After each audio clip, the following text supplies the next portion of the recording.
शुक्लाम्बरधरं विष्णुं शशिवर्णं चतुर्भुजं प्रसन्नवदनं ध्यायेत् सर्वविघ्नोपशान्तये। व्यासं वसिष्ठनप्तारं शक्ते पौत्रमकल्मषम् पराशरात्मजं वन्दे शुकतातं तपोनिधिम्।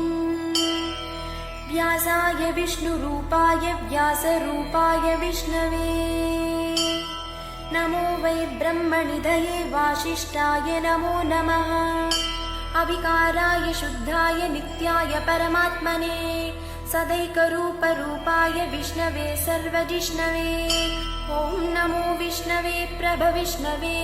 श्रीवैशम्पायन उवाच श्रुत्वा धर्मानशेषेण पावनानि च सर्वशः युधिष्ठिरः शान्तनवं पुनरेवाभ्यभाषत। युधिष्ठिर उवाच किमेकं दैवतं लोके किं वाप्येकं परायणं स्तुवन्तः कं कमर्चन्त प्राप्नुयुर्मानवाशुभम्। को धर्मः सर्वधर्माणां भवदः परमो मतः किं जपन्मुच्यते जन्तुर्जन्म संसारबन्धनात्। श्रीभीष्म उवाच जगत्प्रभुं देवदेवम् अनन्तं पुरुषोत्तमं स्तुवन्नाम सहस्रेण पुरुषः सततोत्थितः तमेव चार्चयन् नित्यं भक्त्या पुरुषमव्ययम् ध्यायन् स्तुवन् नमस्यं च यजमानस्तमेव च। अनादिनिधनं विष्णुं सर्वलोकमहेश्वरम् लोकाध्यक्षं स्तुवन् नित्यं सर्वदुःखादिगो भवेत्। ब्रह्मण्यं सर्वधर्मण्यं लोकानां कीर्तिवर्धनम् लोकनाथं महद्भूतं सर्वभूतभवोद्भवम्। एष मे सर्वधर्माणां धर्मोऽधिकतमो मतः यद्भक्त्या पुण्डरीकाक्षं स्तवैरर्चेन्नरः सदा। परमं यो महत्तेजः परमं यो महत्तपः परमं यो महद्ब्रह्म परमं यः परायणम्। पवित्राणां पवित्रं यो मङ्गलानां च मङ्गलम् दैवतं देवतानां च भूतानां यो व्ययः यदः सर्वाणि भूतानि भवन्त्यादियुगागमे यस्मिन् च प्रलयं यान्ति पुनरेव युगक्षये। तस्य लोकप्रधानस्य जगन्नाथस्य भूपते विष्णोर्नाम सहस्रं मे शृणु पापभयापहम्। यानि नामानि गौणानि विख्यातानि महात्मनः ऋषिभिः परिगीतानि तानि वक्ष्यामि भूतये। ऋषिर्नाम्नां सहस्रस्य वेदव्यासो महामुनिः छन्दोनुष्टुप् तथा देवो भगवान् देवकीसुतः। अमृतांशूद्भवो बीजं शक्तिर्देवकीनन्दनः त्रिसामा हृदयं तस्य शान्त्यर्थे विनियुज्यते।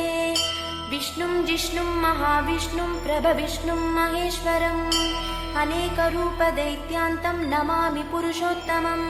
अस्य श्रीविष्णोर्दिव्यसहस्रनामस्तोत्रमहामन्त्रस्य श्रीवेदव्यासो भगवान् ऋषिः अनुष्टुप् छन्दः।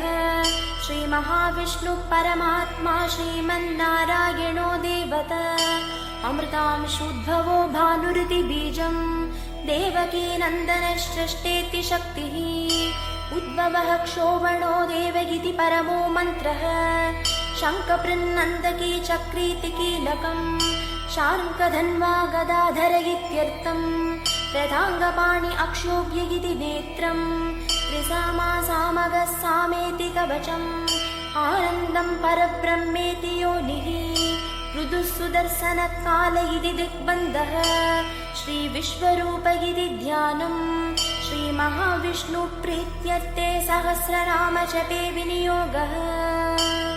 ध्यानम् क्षीरोदन्वत्प्रदेशे शुचिमणिविलसत्सैकते मौक्तिकानां माला क्लुप्तासनस्तस्फटिकमणिनिभैर्मुक्तिकैर्मण्डिताङ्गः शुभ्रैरभ्रैरदभ्रैरुपरि विरचितैर्मुक्तपीयूषवर्षैः आनन्दीनः पुनीयादरिनलिनगदा शङ्खपाणिर्मुकुन्दः भूपादौ यस्य नाभिर्वियदसुरनिलश्चन्द्रसूर्यौ च नेत्रे कर्णावाशा शिरौद्रौ मुखमपि दहनो यस्य वास्तेयमग्निः अन्तस्तं यस्य विश्वं सुरनरकगो भोगि गन्धर्वदैत्यैः चित्रं रम्रं यते तं त्रिभुवनवपुषं विष्णुमीशं नमामि।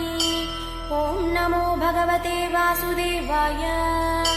शान्ताकारं भुजगशयनं पद्मनाभं सुरेशं विश्वाधारं गगनचदृशं मेघवर्णं शुभाङ्गं लक्ष्मीकान्तं कमलनयनं योगिहृद्ध्यानगम्यं वन्दे विष्णुं भवभयहरं सर्वलोकैकनाथं मेघश्यामं पीतकौशेयवासं श्रीवत्साङ्गं कौस्तुभोद्भासिताङ्गं पुण्योपेदं पुण्डरीकायताक्षं विष्णुं वन्दे सर्वलोकैकनाथं नमः समस्तभूतानाम् आदिभूताय भूभृते अनेकरूपरूपाय विष्णवे प्रभविष्णवे सशङ्खचक्रं सकरीटकुण्डलं सपीतवस्त्रं सरसीरुहेक्षणं सहारवक्षस्थलशोभिकौस्तुभं नमामि विष्णुं शिरसा चतुर्भुजम् छायायां पारिजातस्य हेमसिंहासनोपरि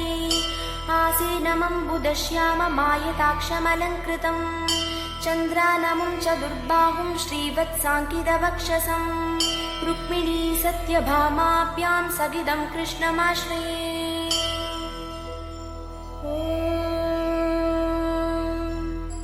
विश्वं विष्णुर्वषट्कारो भूतभव्यभवत्प्रभुः भूतकृद्भूतभृद्भावो भूतात्मा भूतभावनः भूतात्मा परमात्मा च मुक्तानां परमागतिः अव्ययपुरुषः साक्षी क्षेत्रज्ञोच्चर एव च योगो योगविदां नेता प्रधानपुरुषेश्वरः नारसिंहवपुः श्रीमान् केशवः पुरुषोत्तमः सर्वशिवस्थाणुर्भूतादिर्निधिरव्ययः सम्भवो भावनो भर्ता प्रभवः प्रभुरीश्वरः स्वयंभूः शम्भुरादित्यः पुष्कराक्षो महास्वनः अनादिनिधनो धाता विधाता धातुरुत्तमः अप्रमेयो हृषीकेशः पद्मनाभोऽमरप्रभुः विश्वकर्मा मनुस्त्वष्टास्तविष्टस्थविरो ध्रुवः अग्रायः शाश्वतः कृष्णो लोकिताक्षप्रदर्दनः प्रभूतस्त्रिकगुप्धाम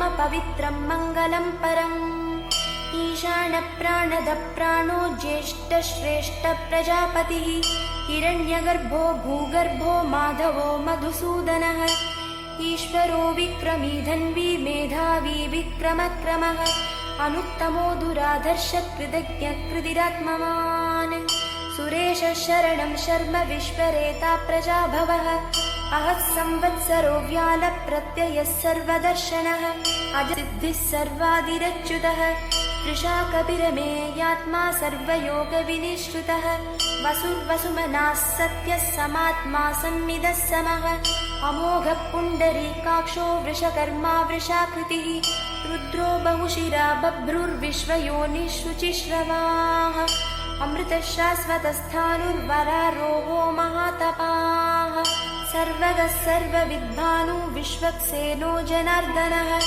वेदो वेदविदव्यङ्गो वेदाङ्गो वेदविक्कविः लोकाध्यक्षः सुराध्यक्षो धर्माध्यक्षकृदाकृतः चतुरात्मा चतुर्व्यूहश्चतुर्दंष्ट्रश्चतुर्भुजः भ्राजिष्णुर्भोजनं भोक्ता सहिष्णुर्जगदादिजः अनघो विजयो जेता विश्वयोनिः पुनर्वसुः उपेन्द्रो वामनप्रांशुरमोघः सुचिरूर्जितः अतीन्द्रः सङ्ग्रहः सर्गो धृतात्मा नियमो यमः वेद्यो वैद्यः सदा योगी वीरः माधवो मधुः अतीन्द्रियो महामायो महोत्साहो महाबलः महाबुद्धिर्महावीर्यो महाशक्तिर्महाद्युतिः अनिर्देश्य वपुः श्रीमान् अमेयात्मा महाधृदृक् महेश्वासो महीभर्ता श्रीनिवासः सदां गतिः अनिरुद्धः सुदानन्दो गोविन्दो गोविदाम्पतिः मरीचिद्दमनो हंसः सुपर्णो भुजगोत्तमः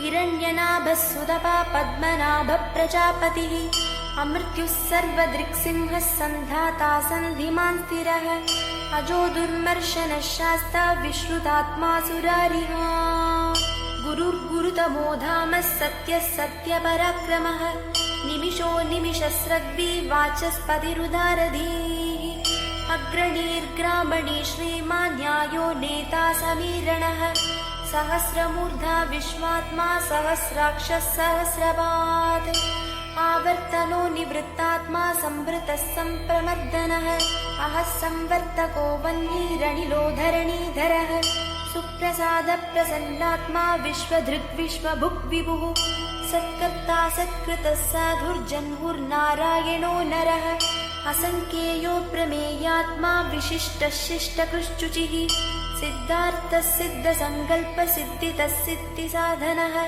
वृषाही वृषभो विष्णुर्वृषपर्वा वृषोदरः वर्धनो वर्धमानश्च विविक्तश्रुतिसागरः सुभुजो दुर्धरो वाग्मी महेन्द्रो वसुदो वसुः नैकरूपो बृहद्रूपः श्रीविविष्टप्रकाशनः ओजस्तेजोद्युदिधरः प्रकाशात्मा प्रतापनः वृद्धस्पष्टाक्षरो मन्त्रश्चन्द्रांशुर्भास्करद्युतिः अमृतांशुद्भवो भानुः शशबिन्दुः सुरेश्वरः औषधं जगदस्येदुः सत्यधर्मपराक्रमः भूतभव्यभवन्नाथः पवनः पावनो नलः कामः कामकृत्कान्तः कामः कामप्रदः प्रभुः युगादिहृद्युगावर्तो नैकमायो महाशनः अदृश्यो व्यक्तरूपश्च सहस्रजिदनन्तजित् इष्टो विशिष्टः शिष्टेष्टः शिखण्डी नहुषो वृषः क्रोधः क्रोधकृत्कर्ता विश्वबाहुर्महीधरः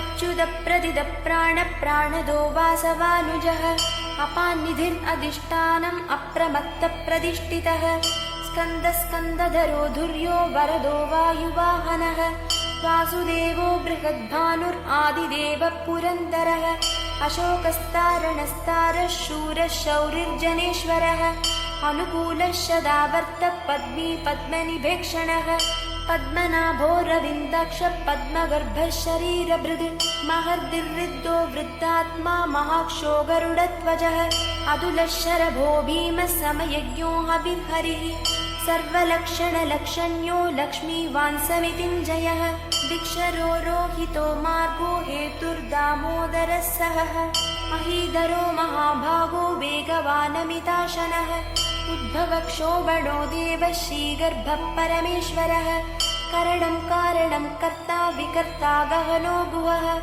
व्यवसायो व्यवस्थानः संस्थानस्तानदो ध्रुवः परर्दिः परमस्पष्टः तुष्टः पुष्टसुभेक्षणः रामो विरामो विरदो मार्गो नेयो नयो नयः वीरः शक्तिमतां श्रेष्ठो धर्मो धर्मविदुत्तमः वैकुण्ठः पुरुषः प्राणदः प्रणवपृतुः हिरण्यगर्भः शत्रुघ्नो व्याप्तो व्यायुरधोक्षजः ऋदुः सुदर्शनः कालः परमेष्टिः परिग्रहः उग्रः संवत्सरो दक्षो विश्रामो विश्वदक्षिणः विस्तारस्तावरस्थानुप्रमाणं बीजमव्ययम् अर्थोऽनर्थो महाकोशो महाभोगो महाधनः अनिर्विन्नस्तविष्टो भूर्धर्मयूपो महामकः नक्षत्रनेमिर्नक्षत्री शमक्षामः समीहनः यज्ञयुज्यो महिज्यश्च क्रतः सत्रं सदाङ्गतिः सर्वदर्शी विमुक्तात्मा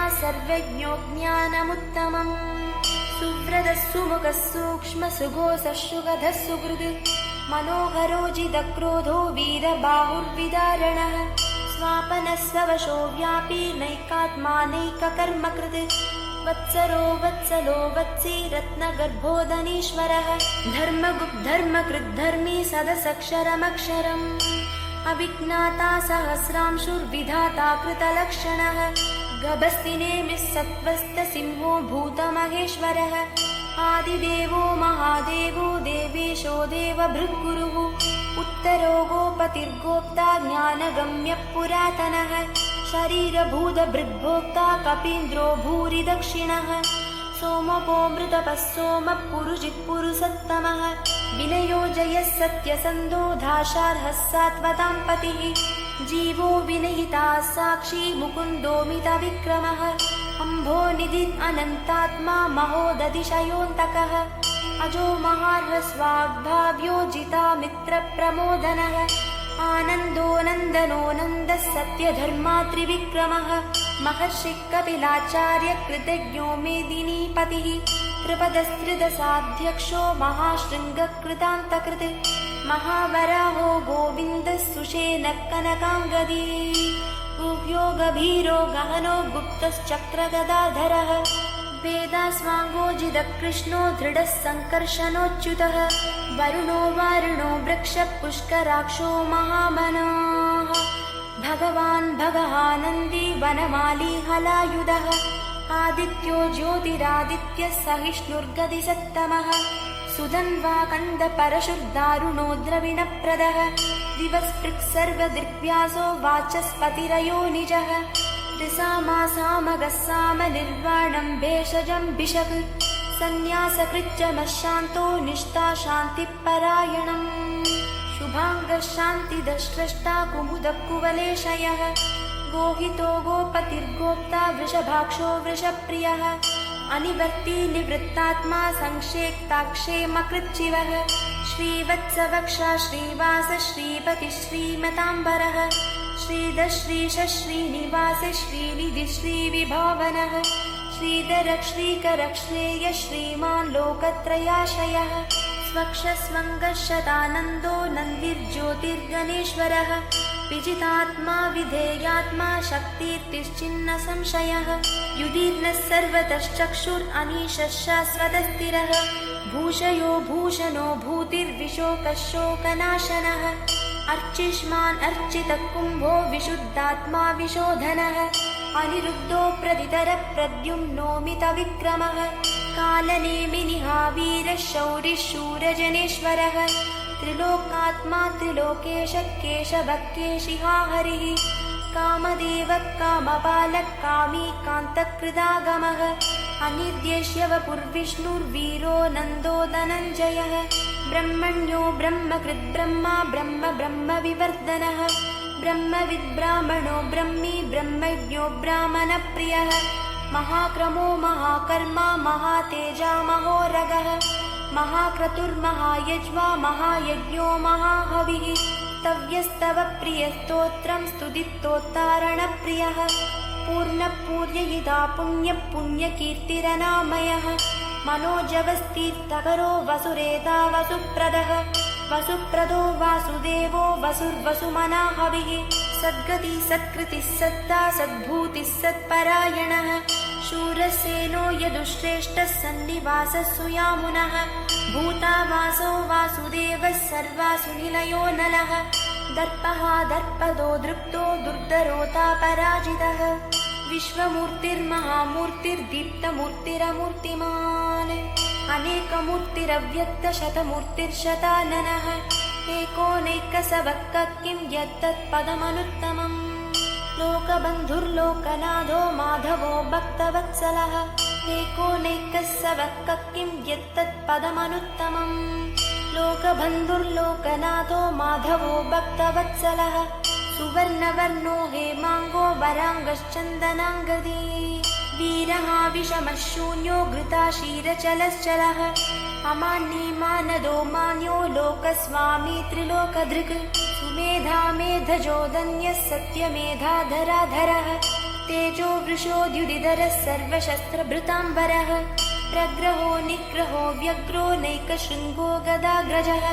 चतुर्मूर्तिश्चतुर्बाहुश्चतुर्व्यूहश्चतुर्गतिः चतुरात्मा चतुर्भावश्चतुर्वेदविदेकपात् समावर्तो निवृत्तात्मा दुर्जयो दुरधिक्रमः दुर्लभो दुर्गमो दुर्गो दुरावासो दुरारिः शुभाङ्गो लोकसारङ्गः सुदन्तुस्तन्तुवर्धनः इन्द्रकर्मा महाकर्मा कृतकर्मा कृतागमः उद्भवः सुन्दरः सुन्दो रत्ननाभसुलोचनः अर्को वाजसनः शृङ्गी जयन्तः सर्वविजये सुवर्णबिन्दुरक्षोभ्य सर्ववागीश्वरेश्वरः महाह्रदो महागर्तो महाभूतो महानिधिः कुमुदकुन्दरकुन्दपर्जन्यपावनो निलः अमृतांशोऽमृतवपुत्सर्वज्ञः सुलभः सुव्रतः सिद्धः शत्रुजिच्चत्रुतापनः नैग्रोधोदुम्बरोऽश्वत्थशानूरान्ध्रनिषूदनः सहस्राक्षि सप्तजिह्व सप्तैधा सप्तवाहनः अमूर्तिरनघोचिन्त्यो भयकृद्भयनाशनः अनुर्बृहत्कृशस्थूलो गुणभृन्निर्गुणो महान् अधृतस्वधृतस्वास्य प्राग्वंशोवंशवर्धनः भारभृत्कथितो योगी योगीश सर्वकामदः आश्रमश्रमणक्षामः सुपर्णो वायुवाहनः धनुर्धरो धनुर्वेदो दण्डो दमैदादमः अपराजितः सर्वसहो नियन्ता नियमो यमः सत्त्ववान् सात्विकः सत्यः सत्यधर्मपरायणः अभिप्रायप्रियार्होर्हः प्रियकृत्प्रीतिवर्धनः विहाय सगतिर्ज्योतिः सुरुचिर्हुतभुग्विभुः रविर्विरोचनः सूर्यः सविता रविलोचनः अनन्तो हुतभुग्भोक्ता सुखदो नैकजोऽग्रजः अनिर्विन्नः सदामर्षि लोकाधिष्ठानमद्भुतः सनातनतमः कपिलः कपिरव्ययः स्वस्तिदः स्वस्ति कृत्स्वस्ति स्वस्ति भुक् स्वस्ति दक्षिणः अरौद्रकुण्डली चक्री विक्रम्यूर्जितशासनः शब्दादिकः शब्दसः शिशिरः शर्वरीकरः अक्रूरप्यशलो दक्षो दक्षिणक्षमिनां वरः विद्वत्तमो वीथभयः पुण्यो श्रवणकीर्तनः उत्तारणो दुष्कृतिः पुण्यो दुष्स्वप्ननाशनः वीरः रक्षणः सन्तो जीवनपर्यवस्थितः अनन्तरूपोऽनन्तश्रीर्जितमन्युर्भयापहः चतुरश्रो गभीरात्मा विदिशो व्यादिशो दिशः अनादिर्भूर्भुवो लक्ष्मी सुवीरो रुचिराङ्गदः जननो जनजन्मादि भीमो भीमपराक्रमः आधारनिलयो धाता पुष्पहासप्रजागरः ऊर्ध्वगः सत्पथाचारः प्राणदः प्रणवप्पनः प्रमाणं प्राणनिलय प्राणभृत्प्राणजीवनः तत्त्वं तत्त्वविदेकात्मा जन्म मृत्युजरादिगः भूर्भुवस्वस्तरुस्तारः सविता प्रपितामहः यज्ञो यज्ञपतिर्यज्वा यज्ञाङ्गो यज्ञवाहनः यज्ञभृद्यज्ञकृत्यग्नि यज्ञभुग्यज्ञसाधनः यज्ञान्तकृत्यग्नगुह्यमन्नमन्नादयेव च आत्मयोनिस्वयं जातो वैखानः सामगायनः देवकीनन्दनश्रेष्ठाच्युतीशः पापनाशनः शङ्खपृन्नन्दकी चक्री शार्ङ्गधन्वागदाधरः रदाङ्गपाणिरक्षोभ्यः सर्वप्रहरणायुधः सर्वप्रहरणायुध ॐ नमः इति वनमाली गदीशाङ्गी शङ्की चक्री च नन्दकी श्रीमान्नारायणो विष्णुर्वासुदेवोऽभिरक्षतु वनमाली गदीशार्ङ्गी शङ्की चक्री च नन्दकी श्रीमान्नारायणो विष्णुर्वासुदेवोऽभिरक्षतु वनमाली गदीशार्ङ्गी शङ्की चक्री च नन्दकी श्रीमान्नारायणो विष्णुर्वासुदेवोऽभिरक्षतु इतीदं कीर्तनीयस्य केशवस्य महात्मनः नाम्नां सहस्रं दिव्यानाम् अशेषेण प्रकीर्तितम् य इदं शृणुयान् नित्यं यश्चापि परिकीर्तयेत् नाशुभं प्राप्नुयात् किञ्चित् सोमुत्रेह च मानवः धर्मार्थीत् प्राप्नुयात् धर्मम् अर्थार्थीर्चार्थमाप्नुयात् कामानवाप्नुयात् कामी प्रजार्थिर्चाप्नुयात् प्रजाम् भक्तिमान् यस्य दोथाय शुचिस्तद्गतमानसः सहस्रं वासुदेवस्य नाम्नां एतत् प्रकीर्तयेत् यशः प्राप्नोति विपुलं न्याति प्राधान्यमेव च अचलां श्रियमाप्नोति श्रेयः प्राप्नोत्यनुत्तमम् न भयं क्वचिदाप्नोति वीर्यं तेजश्च विन्दति भवत्यरोगो द्युतिमान् बलरूपगुणान्वितः रोगार्तो मुच्यते रोगबद्धो मुच्येदबन्धनात् भयान्मुच्येत भीतस्तु मुच्येतापन्न आपदः दुर्गान्यतितरत्यासु पुरुषः पुरुषोत्तमम् स्तुवन्नाम सहस्रेण नित्यं भक्तिसमन्वितः वासुदेवाश्रयो मर्त्यो वासुदेवपरायणः सर्वपापविशुद्धात्मा याति ब्रह्म सनातनम् न वासुदेव भक्तानाम् अशुभं विद्यते क्वचित् जन्म मृत्युजरा व्याधि भयं नैवोपजायते। इमं स्तवमधीयानः श्रद्धा भक्तिसमन्वितः युज्येतात्मशुकक्षान्ति श्रीधृतिस्मृतिकीर्तिभिः। न क्रोधो न च मात्सर्यं न लोभो नाशुभा मतिः भवन्ति कृतपुण्यानां भक्तानां पुरुषोत्तमे। द्यौषचन्द्रार्कनक्षत्राकं दिशो भूर्महो दधिः वासुदेवास्य वीर्येण विदृतानि महात्मनः। ससुरासुरगन्धर्वं स यक्षोरगराक्षसम् जगद्वशे वर्ततेदं कृष्णस्य सचराचरम्। इन्द्रियाणि मनोबुद्धिस्तवं तेजो बलं धृतिः वासुदेवात्मकान्याहुः क्षेत्रं क्षेत्रज्ञ एव च। सर्वागमानामाचारप्रथमं परिकल्पते आचारप्रभवो धर्मो धर्मस्य प्रभुरच्युतः। ऋषयः देवा महाभूतानि धातवः जङ्गमाजङ्गमं चेदं जगन्नारायणोद्भवम्। योगो ज्ञानं तथा साङ्ख्यं विद्या शिल्पादिकर्म च वेदाशास्त्राणि विज्ञानं एतत् सर्वं जनार्दनात्। एको विष्णुर्महद्भूतं पृथग्भूतान्यनेकशः त्रीन् लोकान् व्याप्य भूतात्मा भुङ्क्ते विश्वभुगव्ययः। इमं स्तवं भगवतो विष्णोर्व्यासेन कीर्तितम् पदेद्यैच्छेत् पुरुषश्रेय प्राप्तुं सुखानि च। विश्वेश्वरमजं देवं जगदप्रभवाप्ययम् भजन्ति ये पुष्कराक्षं न ते यान्ति पराभवम् न ते यान्ति पराभवमों नमः इति।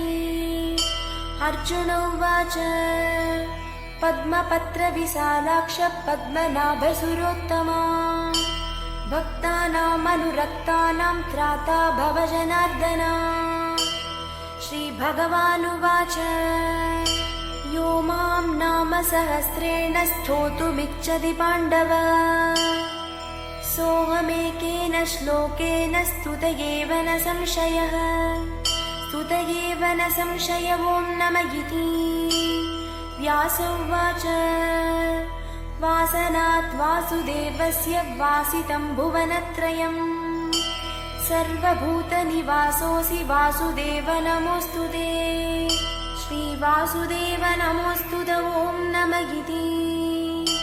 पार्वती उवाच केनोपायेन लघुना विष्णोर्नाम सहस्रकम् पठ्यते पण्डितैर्नित्यं श्रोतुमिच्छाम्यहं प्रभो।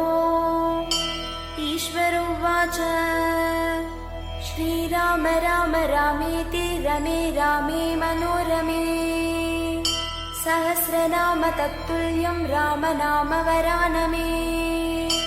श्रीराम राम रामेति रमे रामे मनोरमे सहस्रनाम तत्तुल्यं राम नाम वरानने। श्रीराम राम रामेति रमे रामे मनोरमे सहस्रनाम तत्तुल्यं राम नाम वरानने। राम नाम वरानन ॐ नमः इति।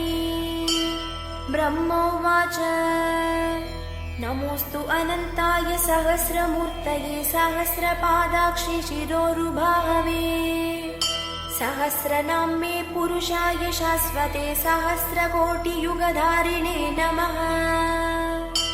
सहस्रकोटियुगधारिण ॐ नमः इति। सञ्जय उवाच यत्र योगेश्वरः कृष्णो यत्र पार्थो धनुर्धरः तत्र श्रीद्विजयो भूतिर्ध्रुवा नीतिर्मतिर्मम। श्रीभगवानुवाच अनन्याश्चिन्तयन्तो मां ये जनाः पर्युपासते तेषां नित्याभियुक्तानां योगक्षेमं वहाम्यहम्। परित्राणाय साधूनां विनाशाय च दुष्कृतां धर्मसंस्थापनार्थाय सम्भवामि युगे युगे। आर्ता विषन्नास्तितिलाश्च भीताः घोरेषु च व्याधिषु वर्तमानाः संकीर्त्य नारायणशब्दमार्तं विमुक्तदुःखाः सुखिनो भवन्तु। कायेन वाचा मनसेन्द्रियैर्वा बुद्ध्यात्मना वा प्रकृते स्वभावात् करोमि यद्यत् सकलं परस्मै नारायणायेति समर्पयामि।